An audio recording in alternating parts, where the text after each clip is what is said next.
IMF है, कैसे notes बनाएंगे? सबसे पहले इसकी पृष्ठभूमि है ना, दूसरा पॉइंट इसका उद्देश्य क्या है, तीसरा इसके सदस्य कौन होंगे, सदस्य से संबंधित प्रावधान क्या है, जो भी है, चौथा आप सदस्य बन जाते हैं तो आपको सुविधाएं क्या क्या देता है, पांचवा इससे संबंधित विवाद क्या है, या अगर आप लोग के मन में और भी कोई चीज है तो उसको एक हेडिंग बना करके ऐड कर लीजिए। ठीक, चलिए वर्ल्ड बैंक की पृष्ठभूमि क्या है, वर्ल्ड बैंक बोल रहा हूं सॉरी, आईएमएफ की। इसी क्रम में आप लोग को नोट्स बनाना है हर इंस्टीट्यूशन का, यहां पर सिर्फ नाम बदल लेना है, बार बार बोलता हूं। बिम्स्टेक है, बिम्स्टेक का फुल फॉर्म क्या है, अब आप लोग से पूछना पड़ेगा ना, और क्लास में भी आकर के लगता है थोड़ा झेलाना पड़ेगा बीच बीच में। अभी तक रैंडम टेस्ट आप लोगों का शुरू नहीं हुआ है, वो बहुत जल्दी शुरू हो जाएगा। बिम्स्टेक पे बातचीत हो चुकी है हम लोगों की, क्वेश्चन लिख चुके हैं आप लोग मेंस का, क्या है इसका full form, multi sectoral technical and economic cooperation. तो अभी तक देखिए आप लोग कहाँ हैं जिनको 2024 में देना है। पृष्ठभूमि क्या है, देखिए वर्ल्ड वार हुआ, पहला वर्ल्ड वार, दूसरा वर्ल्ड वार। वार कभी भी हो, अगर दो देशों के बीच में चल रहा है, जैसे रूस और यूक्रेन के बीच में चल रहा है, तो क्या क्या चीजें हो सकती हैं नुकसान के तौर पे, अर्थव्यवस्था पूरी ध्वस्त हो सकती है, वहां का इंफ्रास्ट्रक्चर पूरा समाप्त हो सकता है। मतलब दो देश एक दूसरे से लड़े, विश्व युद्ध के समय विश्व का एक बड़ा हिस्सा विश्व के दूसरे हिस्से से लड़ रहा है, और दोनों लड़के क्या कोशिश कर रहे हैं, एक दूसरे को बर्बाद करने की। बर्बाद कर दिया पूरा का पूरा, बहुत सारे लोग मारे गए, बहुत सारा नुकसान हुआ, जान माल हर चीज का। उनमें से जो कुछ समझदार लोग थे, 1944 में 1944 में यूएसए के न्यू हैम्पशायर, नाम सुना इस शहर का, में एक जगह है ब्रेटन वुड, यहां पर ये लोग मिले, लगभग 40 देशों के प्रतिनिधि, इसी बात पर विचार करने के लिए कि वर्ल्ड वार आज नहीं तो कल खत्म होने वाला है, और विश्व की स्थिति जहां पर दिख रही है इकोनॉमी के हिसाब से देखें तो बहुत खराब है। युद्ध खत्म होते ही अचानक से बहुत सारी समस्याएं पैदा हो जाएंगी। क्यों? ऐसा तो नहीं है कि आज लड़ा कल समझौता हुआ, परसों से भाई भाई हो गए कि हाँ भाई कोई गिला शिकवा नहीं है। हर देश प्रतिक्रियावादी मूड में होता है कि अगर ब्रिटेन है फ्रांस से लड़ा, वो क्या बोलेगा कि युद्ध तो खत्म हो गया, चलो कोई बात नहीं, आगे तुमको सबक सिखाते रहेंगे। कोल्ड वार इसी का नतीजा है ना, कि वर्ल्ड वार 1945 तक जो अपना हिसाब किताब करना था लड़के देख लिया, उसके बाद भी मन नहीं भरा तो क्या, अब शीत युद्ध चल रहा है, तो मन साफ नहीं हो पाता, एग्रीमेंट करके चाहे आप रोक लो। जो समझदार लोग थे उन्होंने कुछ निकाली बात कि युद्ध तो खत्म हो जाएगा, खत्म हो गया। इसके बाद से इकोनॉमिक प्रोस्पेरिटी लाने के लिए, समृद्धि लाने के लिए, विकास करने के लिए, हर चीज के लिए कुछ ना कुछ हम लोग को करना पड़ेगा। तो उस समय जो पहचाना गया, अंतर्राष्ट्रीय स्तर पर 3 समस्याएं पहचानी गई। पहली समस्या कौन सी, अंतर्राष्ट्रीय तरलता, अभी समझाता हूं कैसे, एवं विनिमय की, विनिमय दर की। मेरे हिसाब से 2 शब्द हैं, तरलता और विनिमय दर, नाम सुना है ना, लिक्विडिटी और एक्सचेंज रेट। एक इसकी समस्या आएगी, कैसे आएगी अभी मैं एक्सप्लेन करता हूं। दूसरी जो समस्या थी वो पुनर्निर्माण की थी,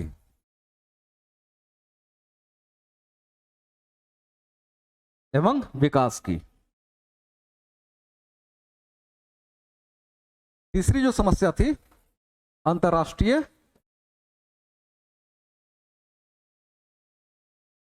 व्यापार की। यही तीनों समस्याएं उस समय पहचानी गई। पहला क्या, अंतर्राष्ट्रीय तरलता एवं विनिमय दर, इस पर बाद में आते हैं, दूसरे पर आते हैं, पुनर्निर्माण एवं विकास की। क्यों? एक गुट दूसरे गुट से लड़ा, मतलब एक एग्जांपल छोटा सा लेते हैं, यूएसए और जापान का, अमेरिका और जापान का, दोनों लड़े अलग अलग गुट में और दोनों ने एक दूसरे को बर्बाद कर दिया, है ना। अमेरिका ने जिस तरीके से जापान पर हमला किया, जापान लगभग पूरी तरीके से तहस नहस हो चुका था, अर्थव्यवस्था से लेकर उनका देश सब कुछ। छोटी मोटी बातें करें तो उनका डैम, उनकी सड़कें, उनकी बिल्डिंग, उनका इंफ्रास्ट्रक्चर, उनका हेल्थ का इंफ्रास्ट्रक्चर, उनका एडुकेशन का इंफ्रास्ट्रक्चर, हर कुछ बर्बाद हो चुका था। ऐसे जापान अकेले नहीं था, बहुत सारे ऐसे देश थे जो इस कगार पर पहुंच गए थे कि हर कुछ इनका बर्बाद हो चुका है। तो उनका क्या करना है, उन देशों का रिकंस्ट्रक्शन करना है, पुनर्निर्माण करना है एवं विकास करना है। ठीक ना, ये होना चाहिए ना। इसके लिए एक संस्था का नाम उस समय प्रमोट किया गया, वही ब्रेटन वुड में रखा गया, क्या, IBRD, international bank for reconstruction and development. चलिए, देशों का पुनर्निर्माण विकास की जिम्मेवारी इस संस्था को दे दी गई। अब यह था कि हर देश एक दूसरे से खार खाए बैठा है। विनिमय दर की समस्या और तरलता की आएगी। कैसे? अमेरिका मान लीजिए व्यापार करता है, उसका अपना करेंसी है डॉलर, जर्मन है, उनका अपना करेंसी है। ठीक, अब दोनों एक दूसरे को नुकसान पहुंचाने के लिए क्या करेंगे कि अगर कोई जर्मन खरीदने के लिए जा रहा है कि मुझे डॉलर चाहिए, अंतर्राष्ट्रीय व्यापार करना है, वो क्या करेगा, अगर एक दूसरे से खार खाए बैठे हैं, दुश्मन है, तो सस्ते में देगा या महंगे में देगा? हो सकता है कि एक देश दूसरे देश की करेंसी एक्सेप्ट करने से ही मना कर दे कि मैं उसका पैसा मानता ही नहीं, मैं उसको देश ही नहीं मानता, उसकी करेंसी का क्या वैल्यू है, हो सकता है ना। तो ऐसे व्यापार कैसे होगा अंतर्राष्ट्रीय? तरलता की समस्या आ जाएगी और विनिमय दर क्या होगा, बार बार ऊपर जाएगा नीचे आएगा, डिमांड और सप्लाई के हिसाब से। इसमें कैसे स्टेबिलिटी लेकर के आई जाए? ठीक, अब दो देश व्यापार कर रहे हैं, एक संपन्न है, दूसरा कमजोर है। जैसे कि अमेरिका जापान का ही लेकर के बात करेंगे, अमेरिका ताकतवर का ताकतवर ही बना रह गया, जापान पूरा बर्बाद हो गया। अब इन दो देशों के बीच में व्यापार करना है तो क्या उत्पादन की सभी परिस्थितियां जापान और अमेरिका की बराबर है, या जापान बहुत बुरे हालत में है? बहुत बुरे हालत में है। वो अमेरिका से व्यापार करेगा तो ज्यादा आयात करेगा या निर्यात करेगा? आयात करेगा, उसका बैलेंस ऑफ पेमेंट क्या हो जाएगा, नेगेटिव हो जाएगा, उठ ही नहीं पाएगा बेचारा। तो इन सब चीजों से निपटने के लिए क्या किया गया कि एक संस्था बनाते हैं, बैलेंस ऑफ पेमेंट, अंतर्राष्ट्रीय तरलता, विनिमय दर, हर चीज को बनाए रखने के लिए उसका नाम हम लोग रखेंगे इंटरनेशनल मॉनेटरी फंड। ठीक, अब तीसरा जो बचा, अंतर्राष्ट्रीय व्यापार। सेम चीज की वैमनस्यता इतनी है कि जैसे चीन और जापान मान लेते हैं एग्जाम्पल के लिए कि ये दोनों एक विचारधारा के हैं, तो क्या करेंगे कि हम दोनों सिर्फ आपस में व्यापार करते हैं, फ्री ट्रेड करते हैं, और बाकी हर देश हम किसी से व्यापार नहीं करेंगे, और जो भी हमारे साथ आयात निर्यात करने की कोशिश करेगा उस पर इतना टैरिफ लगा देंगे कि उसके यहाँ का उत्पादक बर्बाद हो जाए। मतलब व्यापार में नकारात्मक प्रतिस्पर्धा होती ना। अगर चीन और जापान मिलकर ऐसा कर रहे हैं तो ब्रिटेन और अमेरिका मिलकर के ऐसा करते हैं कि चलो हम लोग आपस में फ्री ट्रेड कर लेते हैं, और चीन जापान को सबक सिखाते हैं। इसके अलावा आप लोगों ने सुना होगा, पढ़ा तो होगा ही, अब इंडस्ट्री पढ़ ली होगी, कि हर चीज के लिए लाइसेंसिंग का प्रोविजन था, कोटा का प्रोविजन था। तुम हमारे अपना आयात मतलब निर्यात भेजोगे, उस पर हम 100% टैक्स लगा देंगे, वो भेजेगा तो हम लगा देंगे। सब क्या है, नेगेटिविटी है। इससे ट्रेड, इंटरनेशनल ट्रेड प्रमोट होगा या डिमोट होगा? डिमोट होगा। तो इन सब चीजों को संतुलित करने के लिए एक संस्था की बात की गई थी, उस समय उसको बोलते हैं ITO, इंटरनेशनल ट्रेड ऑर्गेनाइजेशन। ठीक, इसमें से दो संस्थाएं तो 1944 में ही स्थापित हो गई, IMF और IBRD। इसलिए इनको क्या कहा जाता है, ब्रेटन वुड ट्विंस कहा जाता है। ठीक ना, मतलब ब्रेटन वुड की जुड़वा संतान है, इन दोनों का जन्म एक साथ हो गया। ITO इंटरनेशनल ट्रेड को लेकर के अमेरिका ने बाइकआउट कर दिया, इसलिए वो उस समय नहीं बन पाया। आज का जो WTO है, वर्ल्ड ट्रेड ऑर्गेनाइजेशन, इसी के जगह पर आया। कब आया WTO? कब आया? 1995 में। ठीक, तो इनको जुड़वा कहा जाता है। पूछा जा चुका है स्टेट पीसीएस के एग्जाम में, ठीक ना, कि इनमें से कौन सी संस्थाएं ब्रेटन वुड्स ट्विंस के नाम से जानी जाती है, जोड़ा बना करके दे दिया जाता है। ठीक ना, तो किसको किसको, IMF और IBRD। IMF का मतलब क्या है, अंतर्राष्ट्रीय मुद्रा कोष। IBRD का मतलब क्या है, bank for reconstruction and development. अगर ITO का भी गठन हो जाता तो फिर क्या होता, बोलते तुड़वा है ब्रेटन वुड्स। ठीक ना, ट्रिपलेट्स हैं, लेकिन ट्विंस ही बेचारे बन के रह गए। अब काम क्लियर हो गया कि किस लिए कौन सा गठन किया गया है। अच्छा, कितने लोगों को पता है कि IBRD और वर्ल्ड बैंक दोनों एक है या अलग अलग है? विश्व बैंक और IBRD ये दोनों एक है, अलग अलग है? कहां पढ़ा? एक नहीं है, ठीक ना, अलग अलग बताता हूं। क्लियर हो गया? ये बैकग्राउंड है। सेकेंड वर्ल्ड वार, किसी भी वार से उत्पन्न होने वाली जो अनेकों चुनौतियां हैं, उन चुनौतियों से विश्व की आर्थिक व्यवस्था, विकास, समृद्धि कैसे सुनिश्चित किया जाए, इन सब के लिए 1944 में बैठक हुआ और दो संस्थाओं का जन्म हुआ। तो यही है आईएमएफ का स्थापना का बैकग्राउंड, या IBRD, international bank for reconstruction development का, उसका भी बैकग्राउंड यही है। क्लियर है? अब इसका उद्देश्य क्या है आईएमएफ का? What are the major objectives? अभी तो लिखा ना, जैसे छोटे मोटे बहुत सारे काम अब इसको दे दिए गए हैं, लेकिन अभी भी इसका जो प्राइमरी टास्क है वो क्या है? अंतरराष्ट्रीय तरलता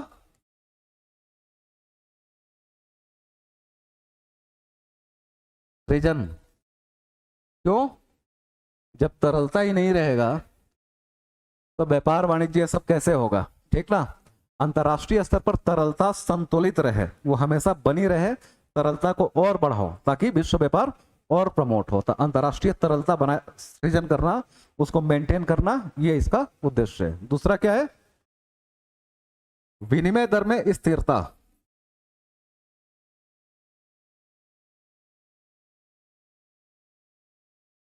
अगर अंतरराष्ट्रीय तरलता मेंटेन रखो, विनिमय दर में स्थिरता रखो, तो अंतरराष्ट्रीय स्तर पर व्यापार, वाणिज्य, आर्थिक प्रगति, समृद्धि सबको सुनिश्चित होगा।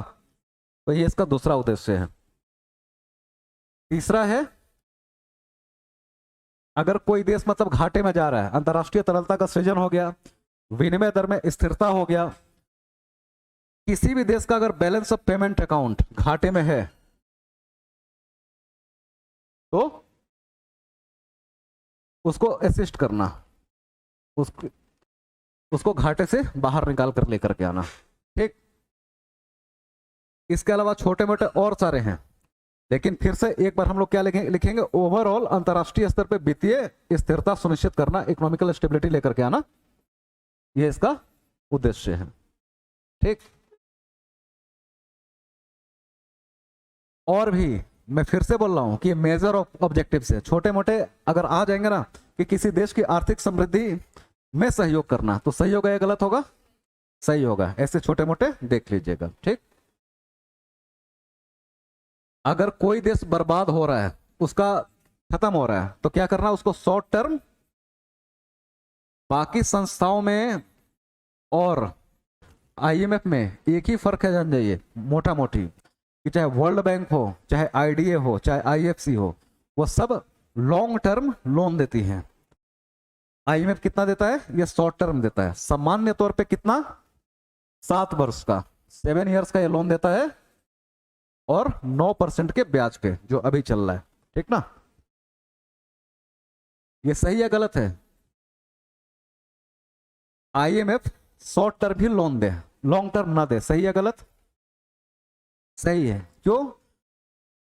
अगर पुनर्निर्माण करना है, विकास करना है, तो पुनर्निर्माण और विकास ये दोनों एक दिन में होने वाला काम है या बहुत लंबा समय लगेगा? बहुत लंबा समय लगेगा। तो इसके लिए हम लोगों ने आईबीआरडी बनाया हुआ है, वर्ल्ड बैंक को बनाया हुआ है। ठीक। तो लॉन्ग टर्म डेवलपमेंट करना है, जैसे कि आईएमएफ और वर्ल्ड बैंक, इनका रोल कैसे होगा एग्जांपल से समझिए। रूस यूक्रेन का युद्ध चल रहा है। अगर रूस ने यूक्रेन को पूरी तरीके से तहस नहस ही करके छोड़ दिया, वहां पर कुछ बचे ही नहीं, तो वहां पर वर्ल्ड बैंक आएगा। ठीक ना, कि तुमको पूरा का पूरा रिकंस्ट्रक्ट करना पड़ेगा, लॉन्ग टर्म लोन देना पड़ेगा। ये लो 30 साल के लिए लोन, हॉस्पिटल बनवाओ, जो भी अपना करना है अपना डेवलपमेंट करो, लेकिन उतना ज्यादा उसका विनाश ना हो। सिर्फ उसके व्यापार को क्या किया? रूस ने ब्लॉक कर दिया कि तुम कहीं से ट्रेड ही ना कर पाओ, तुम्हारा इंपोर्ट खाली बढ़ता जाए, एक्सपोर्ट हम करने ही नहीं देंगे। क्यों? तुम्हारा हर औद्योगिक इकाई हमने नष्ट कर दिया, यह सामान को ब्लॉक कर दिया। तो क्या होगा? युद्ध खत्म होकर के यूक्रेन का बैलेंस ऑफ पेमेंट पूरा नेगेटिव हो चुका होगा, वो कर्जे में जा चुका होगा। तो उसके लिए अब उसको क्या करना है? वहां पर आईएमएफ आएगा कि भाई साहब ये पकड़ो 5-7 साल के लिए लोन, इतने ब्याज पे, और ऐसा नहीं कि जरूरी नहीं कि वो ब्याज लेगा ही, शॉर्ट टर्म के लिए देगा कि तुम्हारा देश सही है। पुनर्विकास निर्माण की बात करनी है तो वर्ल्ड बैंक से जाकर के बात करना है, आईबीआरडी से। हम आए हैं सिर्फ तुम्हारे बैलेंस ऑफ पेमेंट अकाउंट को सही करने के लिए।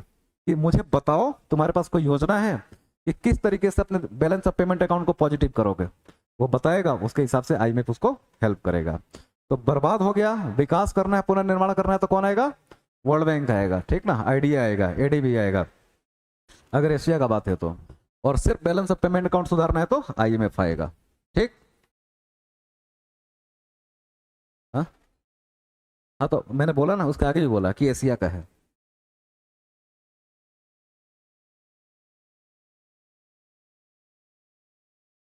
हाँ हाँ।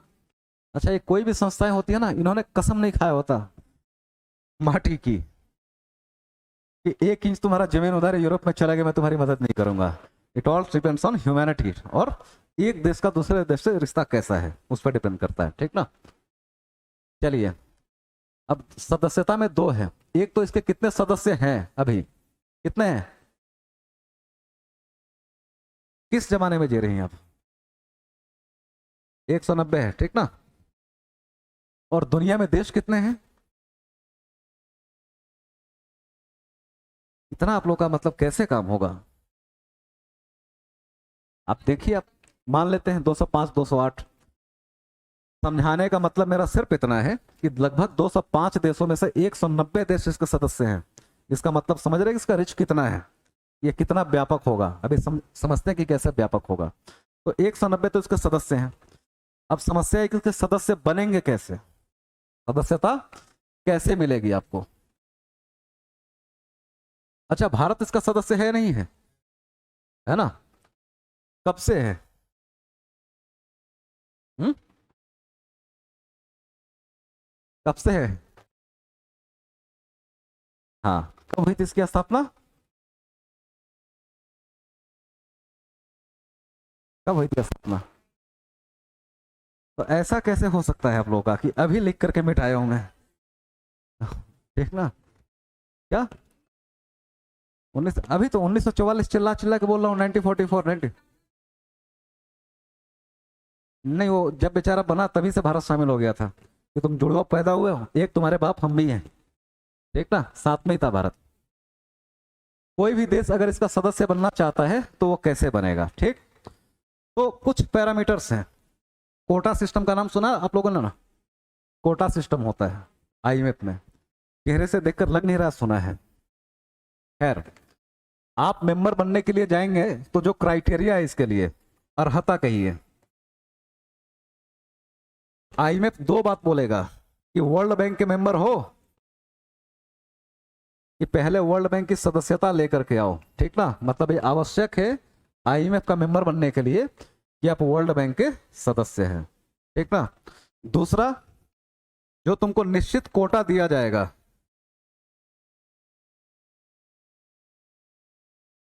उसका पेमेंट करोगे या नहीं करोगे? पेमेंट करना पड़ेगा। ये दो क्राइटेरिया पूछेगा। जैसे आपको सदस्यता लेनी है, मान लीजिए आप गए कि मेरा कोटा बताओ कितना है, उसने बता दिया कि अगर हमारा सदस्य बनोगे उसके पहले तुमको 100 करोड़ जमा करना पड़ेगा डॉलर में। आपने बोला ठीक है, मैं आ गया लेकर के। वो बोलेगा वर्ल्ड बैंक का मेंबरशिप का कार्ड दिखाओ, अब बोलेंगे नहीं है तो बोलेंगे हम नहीं बनाएंगे मेंबर, ठीक। दोनों चाहिए। वैसे ही कोई वर्ल्ड बैंक का मेंबर है और चला गया मुझे सदस्य बना दो, बोलेगा नहीं, तुम्हारा एक कोटा निकालेंगे, कोटा पूरा करो, पैसा जमा करो, उसके बाद से हम तुमको अपना सदस्य बनाएंगे। तो दो क्राइटेरिया है। अच्छा, अगर घुमा करके एक सवाल पूछा जाए कि आवश्यक रूप से आईएमएफ का प्रत्येक सदस्य विश्व बैंक का सदस्य होता है, सही या गलत है? सही या गलत है? समझ पा रहे हैं आप लोग? अगर मेंबर्स की बात करें तो ये वर्ल्ड बैंक है और ये आईएमएफ है, सही या गलत है? अभी लिखा ना कि आईएमएफ की सदस्यता के लिए वर्ल्ड बैंक की सदस्यता अनिवार्य है, उसके बिना मिलेगा ही नहीं। दूसरा, कि यह आवश्यक रूप से जरूरी है कि आईएमएफ का प्रत्येक सदस्य वर्ल्ड बैंक का सदस्य है, सही या गलत है? ये गोला सही दिख रहा है? अगर यह कहा जाए कि यह आवश्यक रूप से कहा जाए कि आईएमएफ का प्रत्येक सदस्य विश्व बैंक का सदस्य है,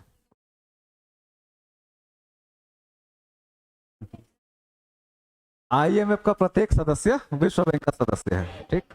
अब दूसरा स्टेटमेंट, वेन डायग्राम आप लोग का कमजोर है, सी सेट में दिक्कत आएगा कि विश्व बैंक का प्रत्येक सदस्य आवश्यक रूप से आईएमएफ का सदस्य है। सही है गलत है? गलत है, ठीक ना।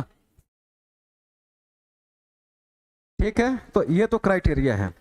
उसके बाद से आप जाएंगे तो आपका कोटा किस आधार पर निकाला जाएगा। जो कोटे की बातचीत चल रही थी ना कि आईएमएफ एक कोटा देगा आपको, ये पूरा करके आओ फिर। तो जो कोटा है इसको निकालने का तरीका या आधार क्या है? 3 पैरामीटर्स देखता है आईएमएफ, ठीक ना। पहला क्या कि तुम्हारा ग्रोथ रेट कितना है, समृद्धि दर उस देश की कितनी है, ठीक ना, एक पैरामीटर बनाएगा। दूसरा, प्रति व्यक्ति आय कितनी है, वो कैलकुलेट करेगा। तीसरा, अंतर्राष्ट्रीय व्यापार में आपकी भागीदारी कितनी है।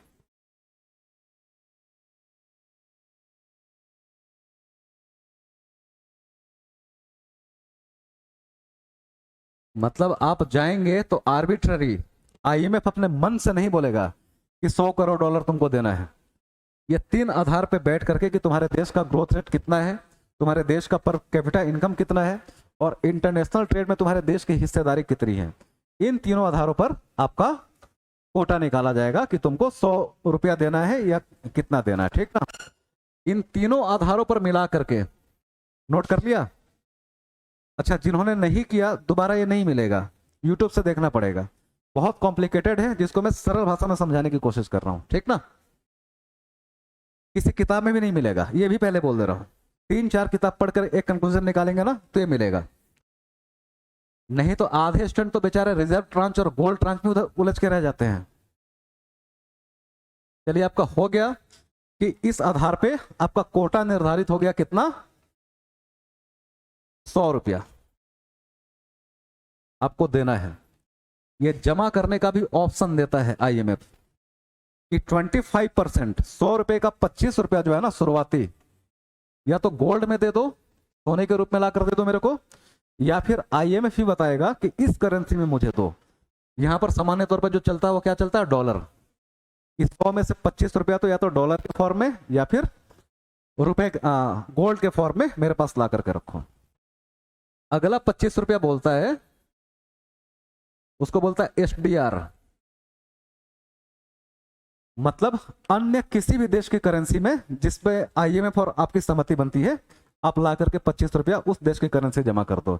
समझने के लिए हम लोग मान लेते हैं यहां पर क्या, दिरहम को, कि आईएमएफ और आपके बीच में सहमति बनी कि 25 रुपया तो गोल्ड या डॉलर में दिया, 25 रुपया तुम दिरहम के रूप में ला करके दे दो, और बाकी का जो बचा 50 रुपया वो घरेलू मुद्रा जो हमारे देश का रुपया है उसको ले जाकर के दे दो। तो इस फॉर्मूले से आपको अपना 100% का कोटा पूरा करना है। 25 रुपया गोल्ड या डॉलर के फॉर्म में, 25 रुपया एसडीआर या किसी अन्य देश की मुद्रा जिस पर आपकी और आईएमएफ की सहमति बने, और 50 रुपया आप अपनी घरेलू मुद्रा ले जाकर के रखते हैं। अब सोचिए, जो मैं 190 देश लिखा था कि आईएमएफ का रेंज, उसके पास 190 देशों की 50-50% करेंसी, मतलब जो भी कोटा होगा, तो 190 देशों की कितनी सारी करेंसी पड़ी हुई है, और 25 रुपया गोल्ड या डॉलर के फॉर्म में जो भी वो जमा करवा रहा है एसडीआर के फॉर्मेट में, तो उसका बेस कितना बड़ा होगा, कितना सारा उसके पास फंड है ना। इस बहुत व्यापक संस्था है, ठीक है। इस फॉर्म में आपको पैसा क्या, व्यापक संस्था है, बहुत बड़ी।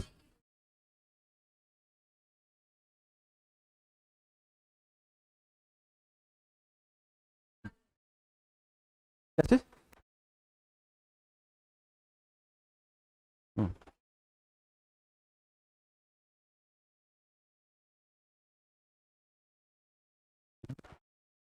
190 देशों की 190 देशों की करेंसी मान्य है, हाँ, 25 रुपए वाली। अगर युगांडा और बुरुंडी है, पड़ोसी है, अगर युगांडा को लगता है कि मेरे को तो ज्यादा व्यापार बुरुंडी के साथ ही करना है ना, तो मैं बुरुंडी की करेंसी ले जाकर के 25 रुपए रख देता हूं, ठीक ना, तो वो रख देगा। बुरुंडी को लगेगा कि मैं युगांडा का रख देता हूं, युगांडा का रख देगा। पाकिस्तान को लगेगा कि मुझे अफगानिस्तान से ज्यादा मतलब है, तो मैं अफगानिस्तान के 25 रुपए ले जाकर वहां रख देता हूं। अफगानिस्तान को लेगा तो पाकिस्तान का रख देगा, बस 25% आपकी करेंसी नहीं होगी। आप बातचीत करके देखो। सामान्य तौर पे जो मैं बार बार कह रहा हूं कि सहमति बनती है, किस आधार पर सहमति बनेगी? हाँ, बातचीत और व्यापार और पैसे फंड की जरूरत के आधार पर बनेगी। जैसे मान लीजिए कोई देश है, उसका अफ्रीका का किसी देश से कोई लेना देना नहीं है, लगभग जीरो ट्रांजेक्शन है, वो बोले मैं कोई अफ्रीकी करेंसी ला करके रखूंगा, तो आई में समझाएगा ना कि क्यों रख रहे हो। बैलेंस ऑफ पेमेंट हम संतुलित करने के लिए बैठे हैं, तो कुछ किसी ऐसी देश की मुद्रा रखो जिससे तुम्हारा लेना देना हो। जैसे कि भारत ने जापान का रख दिया, जापान ने भारत का रख दिया। इससे क्या है, भारत और जापान के बीच में व्यापार होना है। जापान हमारे पास सामान भेजे जा रहा है, हम उसको पेमेंट कर ही नहीं रहे, तो जापान को एक विश्वास रहेगा ना, रहेगा ना कि 25 रुपया तो इसने गोल्ड के रूप में रखा है IMF में, वहां से कुछ मदद मतलब ले लूंगा, 25 रुपया इसने मेरे मुद्रा के रूप में रखा है, तो वहां से मैं ले लूंगा। तो जिससे एक दूसरे का मतलब होता है उसी का रखा जाता है। अर्थशास्त्री बहुत दिमाग वाले होते हैं, ऐसा नहीं कि नींद से उठा के लो पाकिस्तान का करेंसी रख दिया, कल बोला पाकिस्तान का निकालो लाओ, हम मैं नेपाल का रखूंगा, तो ऐसा नहीं होता है, ठीक ना। सब सोच समझ करके होता है। यह समझ में आ गया ना कि कैसे पैसा जमा करना है आपको? क्लियर है यहां तक? अब ये सारी चीजें देख करके कुछ सुविधाएं आपको देगा IMF, तभी तो कोई देश उसका सदस्य बनेगा। तो जो ज्यादा सवाल बनता है वो इन सुविधाओं पर ही बनता है।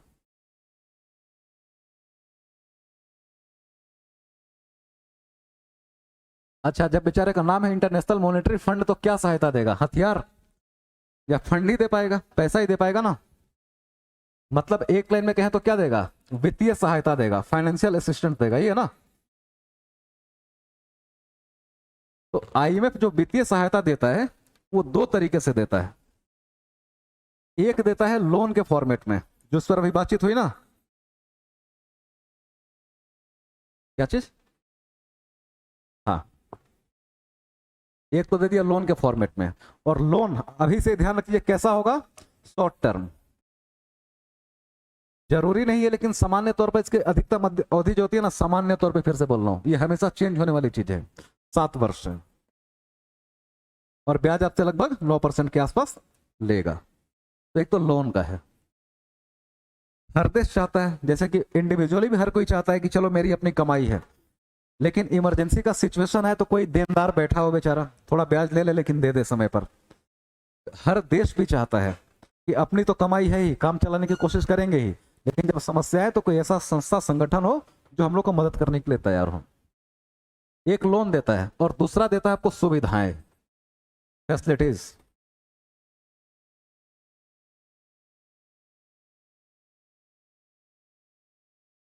फैसिलिटीज क्या क्या देता है?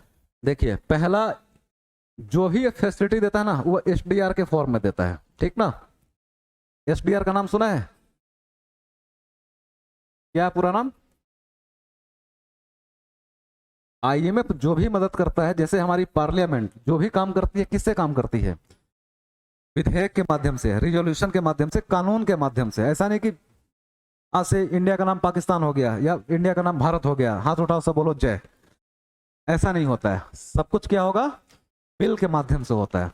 हर संस्था का अपना कार्य करने का एक तरीका होता है, जो भी करते हैं SDR में डील करते हैं। SDR दो टाइप का होता है, एक को बोलते हैं जनरल और एक को बोलते हैं स्पेसिफिक, मतलब सामान्य और विशिष्ट। स्पेसिफिक वाला हटा दीजिए, ये विशिष्ट केस में ही आता है। 90% जो सवाल पूछे जाते हैं ना, वो जनरल पर पूछे जाते हैं, ठीक। जनरल ट्रांच,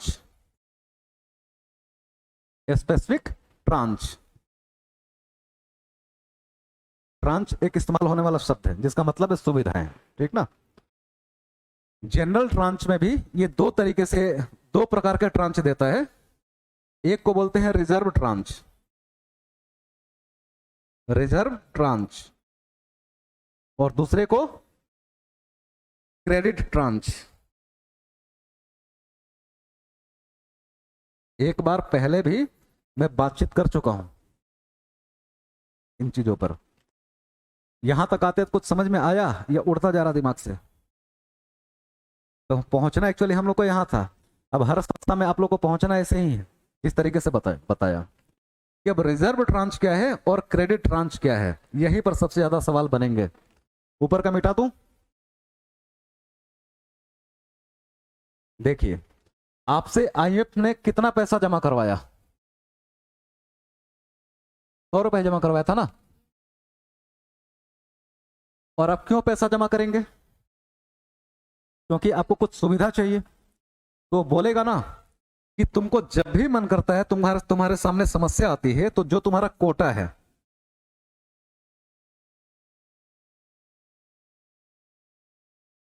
कोटा भी के लिए हम लोग कितना मान रहे हैं? 100 रुपया, है ना। तुमको जब भी दिक्कत होती है, आना और 100 रुपया अपना लेकर के जाना, ठीक ना। उसको कोई समस्या नहीं है 100 रुपया देने में। क्यों? आपने ऑलरेडी 100 रुपया अपने कोटा में जमा कर रखा है ना। तो आईएमएफ आपको फैसिलिटी देता है कि तुमको जब भी जरूरत पड़े, तुम आना, बिना किसी सवाल के बोलना कि मैं अपना रिजर्व ट्रांच इस्तेमाल करूंगा। इसका मतलब क्या है? मैं 100 रुपया, तुमने जितना पैसा जमा किया है उसके बराबर का अमाउंट तुमको दे दूंगा, ठीक ना। जाकर के अपना इस्तेमाल करो। तो जितना कोटा है उसके इक्वल अमाउंट अगर आपने विड्रॉल कर लिया, निकाला, विथड्रॉ, ड्रॉल, ये क्या कहलाएगा? आपने अपने रिजर्व ट्रांच का इस्तेमाल किया।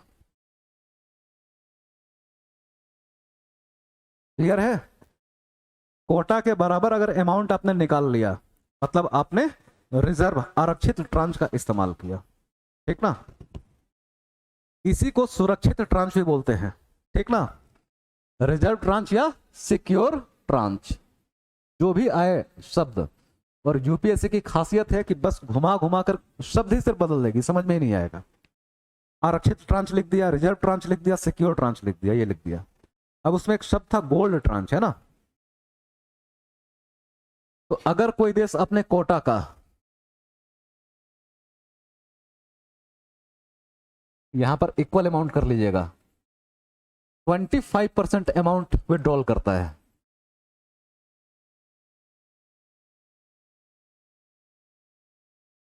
तो क्या कहा जाएगा? उसने गोल्ड ट्रांच का इस्तेमाल किया। मतलब 100 रुपया आपका जमा है, आप गए आईएमएफ के पास और बोला कि मुझे सिर्फ 25 रुपया चाहिए, तो आपने किस चीज का इस्तेमाल किया?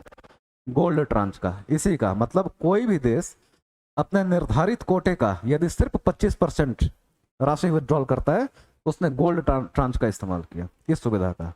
अगर 100% करता है तो आरक्षित या सुरक्षित, जो बोलिए, इस्तेमाल करता है। क्लियर है? यहां तक दिमाग में बिठा लेना है, यही सबसे सवाल बनता है, ठीक ना।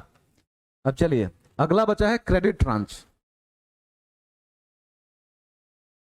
कि मान लीजिए किसी देश ने,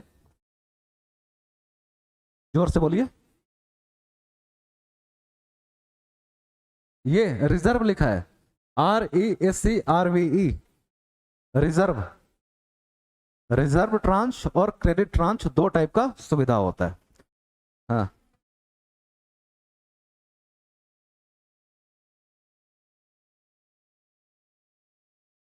फिर मैंने कभी भी एसडीआर शब्द का इस्तेमाल नहीं किया, साफ साफ लिखा है कोटा। एक हाँ, हम्म, हम्म। अरे क्या फर्क पड़ता है? 100 रुपया अपना जमा किया है, वो अपना हिसाब किताब करे, आपने क्या निकाला। आपकी टोटल वर्थ, औकात जो है वहां पर 100 रुपए की है, 100 का 100 निकाल लिया तो बोला रिजर्व ट्रांच है, सुरक्षित ट्रांच है। सुरक्षित क्यों है? लेकर के भाग जाओ, इतना तो जमा कर रखा था, तुम्हारे पैसा था ना, तो हम सुरक्षित हैं, तुमको दे भी दिया तो। और 25% सिर्फ निकाला, तो क्या मतलब, समझने के लिए याद कर लेते हैं कि आईएमएफ बोलेगा कि सोना हीरा टाइप का लड़का है या हीरा टाइप का देश है, 100 रुपया पड़ा है लेकिन सिर्फ 25 रुपया मांग रहा है, ठीक ना, तो क्या बोलेगा? गोल्ड ट्रांच है, बस समझ लीजिए। अब कोई ऐसा देश हो कि अपना गोल्ड ट्रांच पहले इस्तेमाल किया, सामान्य तौर पे कोई भी देश क्या करता है कि पहले मेरा 25 रुपया निकाल कर दो, देखता हूँ काम चलता है तो ठीक है, नहीं चलता है तो फिर अपना बोलेगा रिजर्व ट्रांच कि मेरा जितना पैसा सब निकाल करके दो, काम चलता है फिर देखते हैं। अगर फिर भी उसका बैलेंस ऑफ पेमेंट अकाउंट सुधर नहीं रहा है तो क्या करेगा? या मुझे क्रेडिट चाहिए, ठीक ना, तो क्या आ जाएगा? Credit tranche. क्रेडिट ट्रांच कितना देगा? अधिकतम आपके कोटा का ×2 आपको अधिकतम देगा। मतलब आपका कोटा कितना था? 100 रुपया। आपने 100 रुपया अपना इस्तेमाल कर लिया रिजर्व ट्रांच, नहीं काम चल पाया, आपको और उधार चाहिए उससे, तो अब आपको उधार ही लेना पड़ेगा, उसको बोलेंगे क्रेडिट ट्रांच। और अधिकतम कितना देगा? 100 रुपया जमा कर रखा ना, तो अपना तो ले जाओ। वो बोलेगा कि 100 रुपया मैं और एक्स्ट्रा दूंगा इंटू 2। मतलब क्रेडिट ट्रांच जो भी आपका कोटा है उसका अधिकतम 2 गुना हो सकता है। क्लियर है? हाँ। हम्म, हम्म। हाँ, अब जैसे मैं अपना एग्जांपल दूंगा, हर कुछ एग्जांपल से समझाना पड़ता है। कि मैं एक देश हूं, मान लीजिए, और मैं व्यापार कर रहा हूं पड़ोसी देश के साथ में, और लगातार इस महीने इस तिमाही किसी भी कारण से, चाहे कोई प्राकृतिक आपदा आ गई, मेरा उत्पादन ठप हो गया, अंदरूनी विद्रोह हो गया, कुछ भी हो गया, मेरा पड़ोसी देश के साथ मैं उससे आयात ज्यादा कर रहा हूं, निर्यात बहुत कम किया लगातार 3 महीने तक, तो मेरा बैलेंस ऑफ पेमेंट क्या हो गया? बहुत नीचे आ गया। और अंतर्राष्ट्रीय स्तर पर मेरी मुद्रा की वैल्यू गिरती जा रही है, कोई देश मेरे को उधार देने को तैयार नहीं है, ठीक ना? और मैं कौन हूं? मैं हूं श्रीलंका। वहीं से क्वेश्चन ही डेराइव होता है, ठीक? कि श्रीलंका में क्या हुआ? अंदरूनी विद्रोह हुआ, हुआ, उससे उसका पूरा का पूरा इकोनॉमिकल सिस्टम चरमरा गया, उसका लगातार आयात बढ़ता गया और निर्यात उसका कम होता गया, डॉलर उसके पास बचा नहीं, तो क्या हुआ? अरब कंपनी, मतलब अरब देशों ने बोला कि हम तुमको तेल नहीं देंगे, तुम्हारे पास पैसा ही नहीं है, किस भरोसे तुमको ऑयल हम दे, ठीक ना? क्यों पूछेगा? क्यों? तो तुम्हारा बैलेंस ऑफ पेमेंट अकाउंट बहुत नेगेटिव हो चुका, ऑलरेडी तुम्हारे ऊपर इतना उधारी है, पैसा दो फिर उसके बाद से देंगे। अब श्रीलंका क्या करेगा? आईएमएफ के पास जाएगा, ठीक ना, कि भाई साहब 25 रुपया मेरा निकाल करके दो, देखता हूं काम चलता है नहीं चलता है। निकाला और सऊदी अरब को या ऑयल कंपनी को पेमेंट किया कि ये पकड़ो मेरे को तेल भेजो। वो बोलेगा कि नहीं, तुम्हारा उधारी इतना तगड़ा है कि इससे कहां से तुम, एक आध दिन भेजूंगा फिर रोक दूंगा, ठीक ना? वो बोलेगा और मांग कर लाता हूं कि बाकी का मेरा जो 75 रुपया बचा वो भी मेरे को निकाल करके दो, ठीक ना? फिर दिया। वो बोलेंगे भाई 3-4 दिन का ही तेल देंगे क्योंकि तुम्हारा उधारी लगातार बढ़ता जा रहा है, तो क्या बोलेगा? Credit tranche. वो अधिकतम 100 रुपया ले सकता है, और मतलब चाहे तो 5-10 कितना भी ले। आईएमएफ बोलेगा कि बेटा अगली बार आओगे ना तो अब समझ लो 100 रुपया ही तुम्हारे लिए बचा है, काम चला सकते हो तो चला लो। तो श्रीलंका क्या करेगा? ये भी लेकर के जाएगा कि लाओ, फिर भी उसका दिवाला ही पिटा हुआ है, राष्ट्रपति वहां के छोड़ के भाग गए, वो देश पटरी पर नहीं आ पाया, कोई देश उसके साथ व्यापार नहीं करना चाहता है। तो अंतर्राष्ट्रीय संस्था किस लिए बनी हुई है? कि एक देश बर्बाद ना हो जाए, लेने और देने, क्रेता और विक्रेता, इन्हीं के बीच में इकोनॉमी चलेगी ना। अगर हम सबको एक एक करके बाहर करते जाएंगे कि पहले श्रीलंका गया, पाकिस्तान जाएगा, फिर मालदीव जाएगा, तो बचेगा कौन? तो हम लोग को क्या करना है? बचाना है। फिर आएगा आईएमएफ और पकड़ेगा उस देश में जो भी काबिल होगा कि किस तरीके से तुमको कितना पैसा दें कि तुम अपने बैलेंस ऑफ पेमेंट अकाउंट को उठाओ अपना, और कैसे उठाओगे? उत्पादन बढ़ाओ, जो जैसे भी करना आपको, खुद पे क्या बोलते हैं, अपने देश में अनुशासन लाओ कि अगर तुम्हारे देश की हालत नहीं है कि तेल का पेमेंट कर पाओ इतना, तो तेल इतना खरीद क्यों रहे हो? अनुशासन लेकर के आओ। ऐसी चीज है जो गैर जरूरी है उनके आयात पर प्रतिबंध लगाओ, और अपने यहाँ उत्पादन बढ़ा करके निर्यात बढ़ाने की कोशिश करो। अपने टूरिज्म को प्रमोट करो ताकि तुम्हारे यहाँ विदेशी आए और तुमको डॉलर मिले। अगर करोगे तो मैं तुमको मदद करने के लिए तैयार हूँ, शॉर्ट टर्म लोन दे रहा हूँ, अपने खुद को ऊपर उठाओ। आईएमएफ का रोल तब आता है, ठीक ना? भुगतान संतुलन खाते को संतुलित करता है। क्लियर हुआ यहां तक? मान के चले कि 90% सवाल यहीं से बनते हैं, ट्रांस फैसिलिटी से ही बनते हैं। एसडीआर क्या है, इन सब।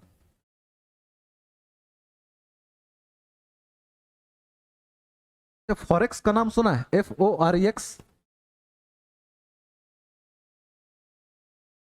रिजर्व का नाम सुना है?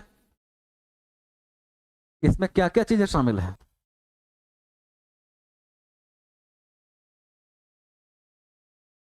पढ़ा है नहीं पढ़ा है? क्या आरबीआई जो फॉरेक्स रिजर्व अपने पास रखता है उसमें किन किन चीजों को मान्यता देता है? एसडीआर, मतलब बाकी सब तो है ही, एसडीआर है ना? क्यों है? ये कॉन्सेप्चुअल चीज है, ठीक ना? तो अनुमान लगा लीजिए कि एसडीआर क्यों शामिल करेगा अपने फॉरेन रिजर्व में। क्योंकि आप जो आरबीआई के अपने आईएमएफ में जो पैसा जमा कर रखा है वो क्या है? 100 रुपया आपने जमा कर रखा है, और आईएमएफ कभी नहीं बोलता है कि जो मैं 100 रुपया दूंगा ना वो सिर्फ तुम्हारी मुद्रा में ही दूंगा। तुम बताओ तुमको किस मुद्रा में चाहिए 100 रुपया? रिजर्व ट्रांच का इस्तेमाल करोगे, गोल्ड का करोगे, क्रेडिट का करोगे, और किस मुद्रा में चाहिए? आप बोलेंगे डॉलर, लो डॉलर, पौंड, तो पौंड जो भी आप पाएंगे। इसका मतलब क्या है? तो आरबीआई ये मान करके चलता है कि मेरा 100 रुपया आईएमएफ में रखा है, जिसको मैं जब चाहूं तब इस्तेमाल कर सकता हूं, तो अपने देश का फॉरेन रिजर्व दिखाते समय उसको शामिल करना चाहिए नहीं करना चाहिए? समझ पा रही हैं आप बात? करेगा ना। जैसे कि मान लो कि किसी ने मुझसे पूछा कि तुम्हारे पास कितना डॉलर है, मुझसे पूछा मेरी मौसी ने, मैंने अपना जेब देखा और देखा कि $100 है मेरे पास, ये डॉलर है।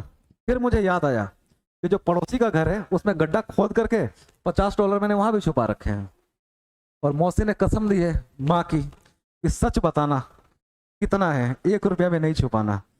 तो $100 तो मेरे पास है। अब मैं टोटल बताऊं कि मेरे पास $150 है, तो सही बोला या गलत बोला? क्योंकि है तो मेरा ही ना, पड़ोसी के घर में खोद करके गाड़ दिया है बस, या उसको दे दिया कि तुम अपने पास रखो, जब चाहिए मेरे को मिल जाएगा। तो मेरा टोटल फॉरेन रिजर्व आरबीआई भी यही करता है कि हमारे देश में मेरे पास कितना है। अब अपने जेब में तो देखेगा $100, फिर याद आएगा कि आईएमएफ भी तो $50 रखा हुआ है, $100 रखा हुआ है, तो जोड़ लेता है, हमारा फॉरेक्स रिजर्व इतना है। अगला पॉइंट क्या था सुविधाओं के बाद से?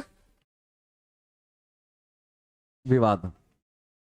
विवाद क्या है? 2-3 स्तरों पर है, समझने वाली बातें हैं। देखिए, ये सारी की सारी संस्थाएं कहां बन रही है? अमेरिका में, यूरोप में, मतलब वर्ल्ड बैंक हो, बैसल हो, कुछ भी, ये सब कहां है?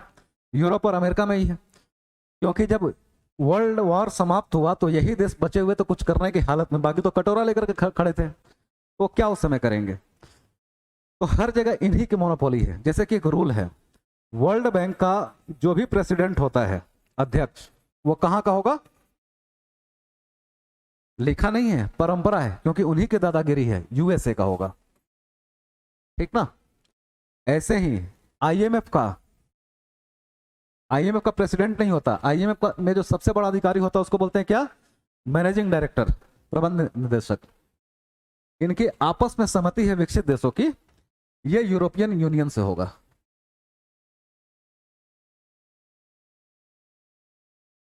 मतलब समझ रहे हैं? विश्व की 2 सबसे प्रभावशाली संस्थाएं, एक का अध्यक्ष जब से बना है अमेरिका का ही होता आ रहा है, विश्व बैंक का, और दूसरे का यूरोपीय यूनियन का, मतलब यूरोप का कोई मेंबर देश का कोई नागरिक होगा वही बनेगा।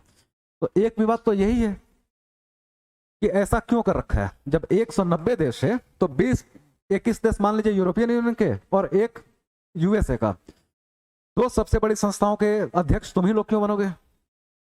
तो अब जो विकसित देश हैं जैसे ब्रिक्स है, इप्सा है, ये सब लगातार हम लोग आवाज उठाते रहते हैं। इन सब मामलों में इंडिया और चीन, मतलब वही हिंदी चीनी भाई भाई करते हुए जाते हैं कि चलो आईएमएफ के मंच पर अपनी बात रखनी है कि अब से ये सिस्टम नहीं चलेगा। तो कुछ ऐसे मामले हैं जहां भारत, चीन, पाकिस्तान सब एक साथ आते हैं, इकोनॉमी के हिसाब से ही आते हैं ज्यादातर मामलों में। जैसे यहाँ पर कोटा की बात होगी आईएमएफ में, सब एक साथ हो जाएंगे। क्यों? चीन के पास सबसे बड़ा डॉलर का रिजर्व है, इतना वो आर्थिक रूप से मजबूत हो चुका है, लेकिन उसकी भागीदारी आईएमएफ में बहुत कम है। तो बोलता है कि मेरा कोटा फिर से रीअसाइन करो ना। अमेरिका को बोलता है कि तुमने अकेले 70% अपना कोटा ले रखा है। भाई अब हमारी औकात है, हमारा पर कैपिटा इनकम देखो, हमारा ग्रोथ रेट देखो, इंटरनेशनल ट्रेड में हमारी भागीदारी देखो। तुम्हारी हिस्सेदारी 70%, हमारी हिस्सेदारी 5%, अब हम चाहते हैं हमारी हिस्सेदारी 25% हो, तो तुम मेरे लिए 20% नया कोटा इशू करो। वो नहीं करता है। क्यों? ये ताकतवर हो जाएगा और फिर वहां पर वोटिंग को, बाकी चीजों को प्रभावित करने लगेगा। ऐसे ही भारत भी बोलता है कि हमारी हैसियत भी अब ठीक ठाक हो गई है, बांग्लादेश भी जाता है, सब देश जाते हैं। ऐसे ही जैसे आएगी एग्रीकल्चर सब्सिडी की बात, सारे जो लेस डेवलप कंट्री हैं या विकासशील हैं, ये सब एक साथ हो जाएंगे, लड़ने के लिए जाएंगे। ये भारत, चीन, पाकिस्तान, अफगानिस्तान, नेपाल, कि चलो एग्रीकल्चर सब्सिडी पर हम लोग बातचीत करेंगे। ऐसे ही जब कार्बन इमिशन की बात होती है तो ये सारे विकासशील एक लॉबी में आ जाएंगे, एक मंच पे, और जाकर विकसित देशों से लड़ेंगे। और कुछ मामलों में जैसे मानवाधिकार का मामला है तो वहां पर भी हिंदी चीनी भाई भाई करते हुए जाते हैं। ठीक ना? कि जैसे मानवाधिकार का प्रस्ताव आएगा तो नहीं बोलना है। क्यों? तुम अपने यहाँ सिंजियांग और तिब्बत में अत्याचार कर रहे हो, मतलब ऐसा कहा जाता है, और तुम अपने यहाँ नक्सली और कश्मीर के लोगों का पिटाई कर रहे हो। तो बहुत से ऐसे मामले हैं कि हमेशा विरोध ही नहीं होता है। तो पहला विवाद तो यही है नियुक्ति के संदर्भ में। दूसरा,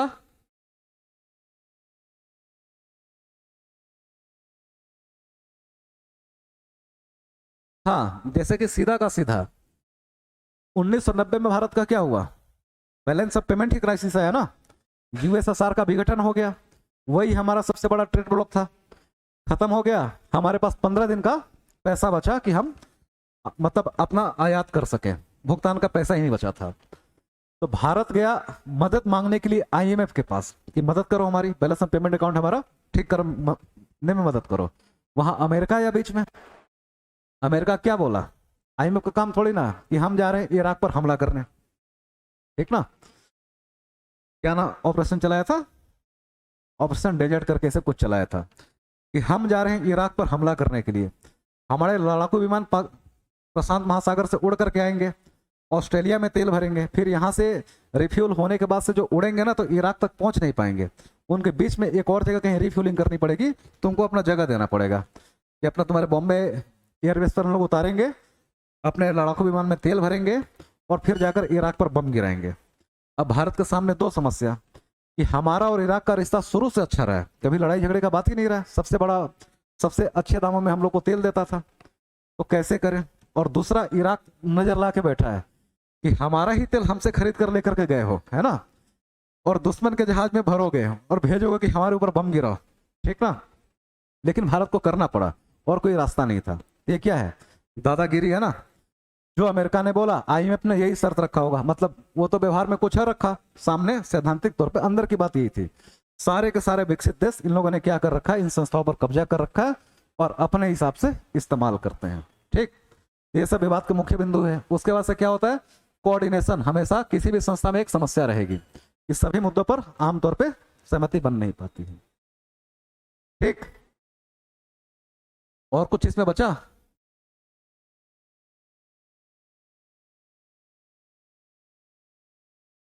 क्लियर है। अब मैं कुछ संस्थाओं का नाम लिखूंगा जिस पर आप लोग को इसी फॉर्मेट में नोट्स बनाने हैं।